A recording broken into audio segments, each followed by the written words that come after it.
안녕하세요. 꿈꾸는교회 디아스포라들의 새벽 이슬방을 시작하겠습니다. 다 같이 우리 기도드리겠습니다. 찬양과 경배와 영광을 받으시기에 합당하신 우리 아버지 하나님, 이 아침도 변함없이 깨어있어 말씀으로 하루를 열어가길 원하여 주 앞에 불복하였나이다. 주님, 오늘도 세미하신 그 음성 들려주시고 말씀에 의지하여 세상 속에서 그리스도의 편지요 그리스도의 향기로서의 삶을 살아갈 수 있도록 은혜 나리어 주옵소서. 예수님 이름으로 기도하옵나이다. 아멘. 오늘 아침 우리에게 주신 하나님 말씀 함께 보겠습니다. 사도행전 24장 1절로 9절까지 제가 읽어드리겠습니다. 닷새 후에 대제사장 아나니아가 어떤 장로들과 한 변호사 더들로와 함께 내려와서 총독 앞에서 바울을 고발하니라.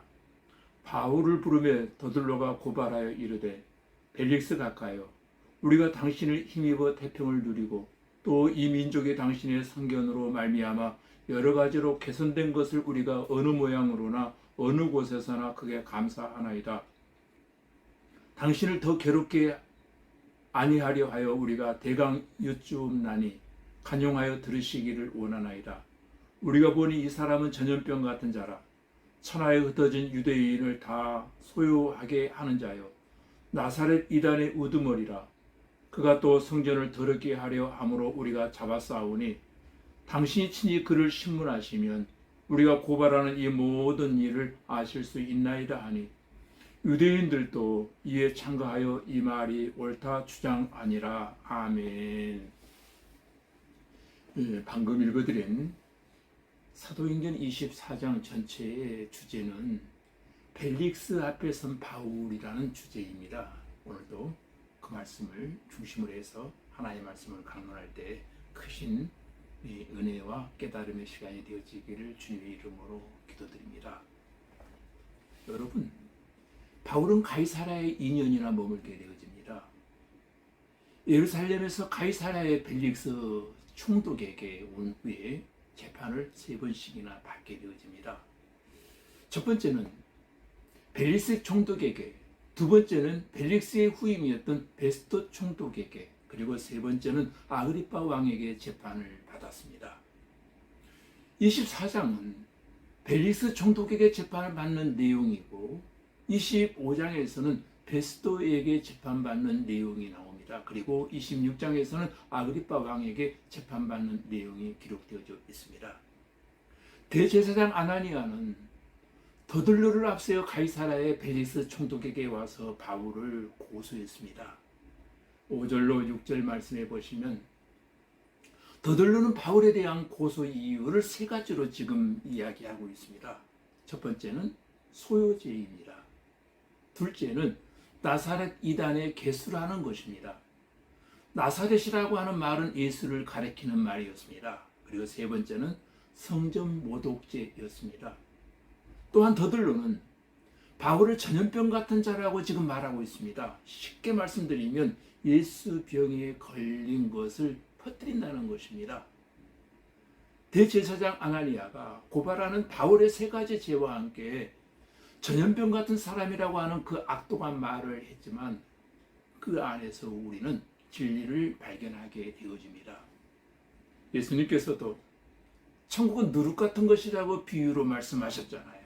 왜냐하면 예수 그리스도의 복음을 누룩처럼 부풀리고 전파하기 때문이라는 것입니다.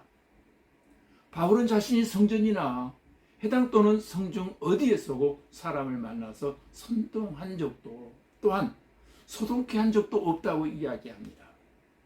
14절 15절은 나사렛 이단 개수라는 고소에 대한 바울의 변명을 담고 있습니다. 더들로가 나사렛 이단의 개수라고 할 때 바울은 이 문제는 반로마적인 정치 문제가 아니라 종교적인 문제임을 밝히고 있습니다. 또한 15절에서는 바울의 신앙 고백이 있습니다. 하나님께 향한 소망을 나도 가졌다고 하면서 의인과 악인의 부활이 있으리라고 그는 믿는다고 했습니다. 물론 유대인들 중 사두개파는 부활을 인정하지 않았지만 대부분의 유대인들은 부활을 믿었습니다. 나도 부활을 믿는데 신앙에 무슨 문제가 있느냐는 것입니다. 바울은 세 번째, 성전 모독죄에 대한 변명을 시작합니다. 이미 11절에서 바울은 예루살렘에 예배하러 올라갔다고 지금 말하고 있습니다. 그리고 17절에서는 예루살렘 기독교 공동체가 가난한 사람들로 어려움을 겪는 것을 알고 흩어져 있는 이방 교회에서 모금한 구제 헌금을 전달할 목적이 있었음을 밝히고 있습니다. 바울은 내가 성전에 이방인과 함께 있는 것을 보았으면 본 사람이 직접 고소해야 하는 것이 아니냐. 그것도 아니라면 옆에서 본 사람이라도 있으면 증인이라도 세워야 할 것이라고 지금 말하고 있습니다. 결국은 더들레를 앞세운 고소가 모두 거짓된 것임이 드러나고 말았습니다. 벨릭스의 공식적인 재판은 일단 여기에서 끝이 납니다.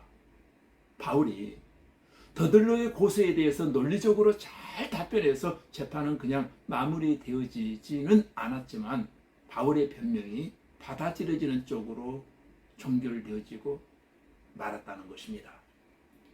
그러나 여기서부터 바울은 가이사랴에서 2회를 보내게 되어집니다. 벨릭스는 24절에서 수일 후에 그의 아내 두르실라와 함께 그리스도 예수를 믿는 도를 듣게 되어집니다. 그 도를 들은 벨릭스는 25절에서 두려워했다라고 기록하고 있습니다.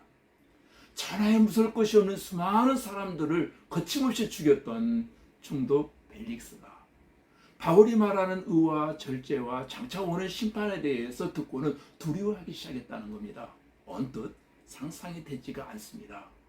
바울이 전한 의와 절제와 심판, 이것은 분명히 예수 믿는 도입니다.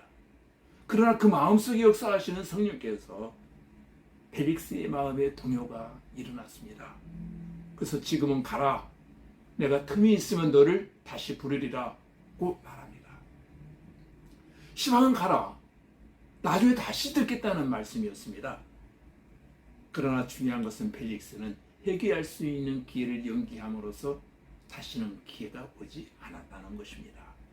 우리는 이 말씀 가운데서 비록 벨릭스가 잔인하고 탐욕스러운 사람이랄지라도 그에게도 선한 모습으로 변할 가능성은 있었다고 하는 사실을 발견하게 되어집니다. 우리가 전도하다 보면 저런 사람이 예수를 믿을 수 있을까? 저런 사람에게도 구원의 능력이 과연 임할까? 이렇게 생각하게 하는 사람들을 종종 만나게 되어집니다. 우리는 그런 사람들도 전도 대상자로 삼고 끝까지 기도하며 전도해야 하는 것입니다. 비록 전하기는 내가 하지만 역사는 성령께서 하실 줄로 믿습니다.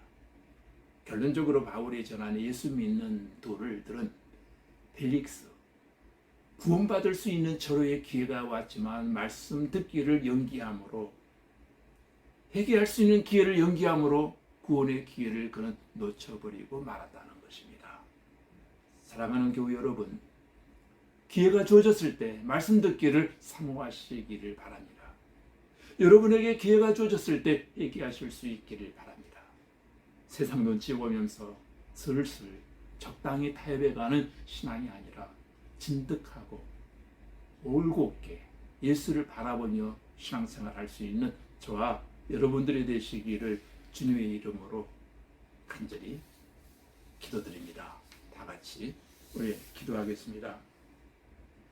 바울이 오직 예수 그리스도의 종으로 복음에 올인함으로 그의 인생을 바쳤을 뿐인데, 바울이 소유죄로, 이단죄로, 성전 모독죄로 고소를 당하면서 전염병 같은 사람이라는 소리까지 들어가면서 수많은 고통을 당했지만 그까지 하나님의 영광을 가리지 않도록 재판에서도 자신의 부활의 신앙과 예수 그리스도의 도와 장차 오는 심판에 대하여 말함으로 고소한 자의 마음까지도 동요가 일어나게 하고 두려워하게 했던 것처럼 우리는 어디에 있든지 내가 분명히 예수 그리스도의 사람임을 말할 수 있게 하시고 내가 받은 은혜와 복음을 담대히 전할 수 있는 담력을 우리에게 주시옵소서. 예수님 이름으로 기도하옵나이다. 아멘.